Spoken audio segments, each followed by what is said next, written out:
Assalamualaikum warahmatullahi wabarakatuh. Semoga sahabat selalu dalam keadaan sehat walafiat dan juga bahagia. 5 menit bersama Rasulullah Shallallahu Alaihi Wasallam. Ada dalam sebuah hadis doa yang biasa Rasulullah SAW panjatkan. Hadis diriwayatkan oleh Sunan Abi Daud, diterima dari Ibnu Abi Bakrah, bahwasanya Rasulullah Shallallahu Alaihi Wasallam bersabda, Allahumma inni a'udzubika minal kufri wal faqr, Allahumma inni a'udzubika min adzabil qabr. Ada 3 hal yang diminta Rasulullah Shallallahu Alaihi Wasallam kepada Allah agar senantiasa kehidupan beliau selalu dalam keadaan terarah dan juga mapan dalam kehidupan.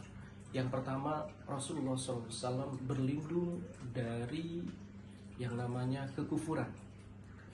Allahumma inni a'udzubika minal kufri. Rasulullah SAW berlindung dari yang namanya kekufuran. Kufur adalah lawan daripada iman.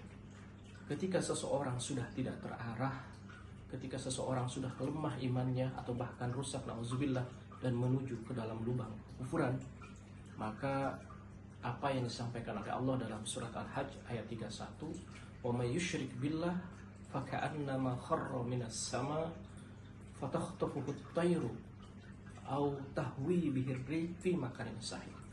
Orang yang sudah jauh dari yang namanya keimanan, imannya retak, imannya lemah, maka ia ibarat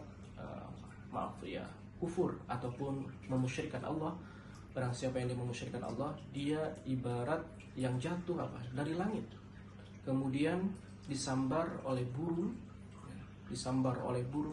ataupun diterbangkan jauh ke tempat yang dia pun tidak diketahui di mana tempat tersebut, sangat jauh.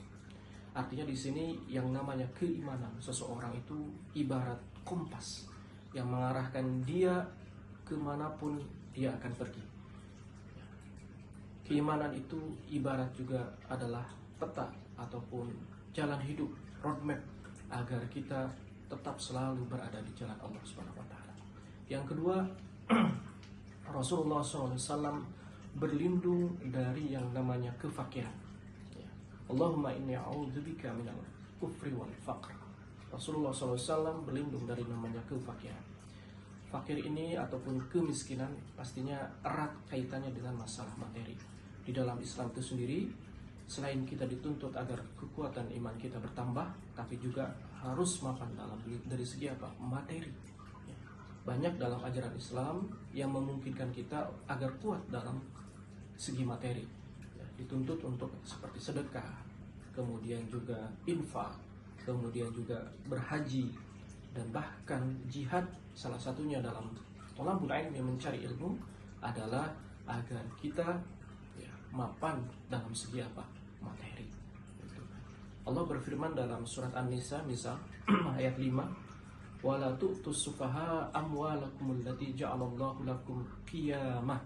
Jadi Allah mengibaratkan bahkan harta benda ini sebagai apa? Qiyamah itu adalah sebagai pondasi dalam kehidupan kita.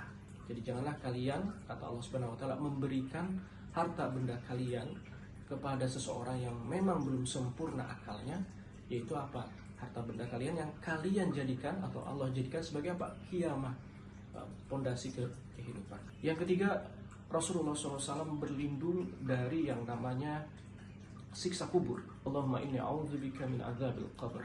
Siksa kubur itu nyata, siksa kubur itu ada.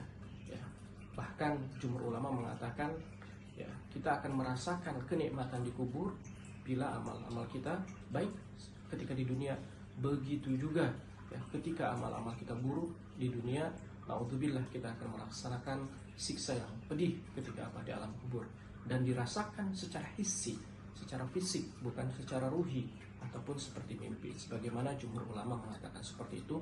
Dan hadis Rasulullah SAW yang diriwayatkan dalam Sunan At-Tirmidzi, diterima dari Abi Sa'id Al-Khudri, dikatakan di situ, innamal qabru raudhatun min riyadil jannah, bahwa yang namanya kubur itu ibarat surga dari surga dari taman-taman surga, raudhah min riyadil jannah, taman dari tamannya surga. Wal qabru, ataupun kubur juga apa? Hufratun min hufarin nar. Kubur juga bisa menjadi apa? Lubang dari apa? Api neraka. Ala kulli hal, sahabat semua, ya, kita semua meminta kepada Allah agar diberikan kekuatan keimanan dan juga kemapanan dalam materi, dan juga dilindungi dari siksa kubur. Sekian, semoga bermanfaat 5 menit bersama Rasulullah SAW. Assalamualaikum warahmatullahi wabarakatuh.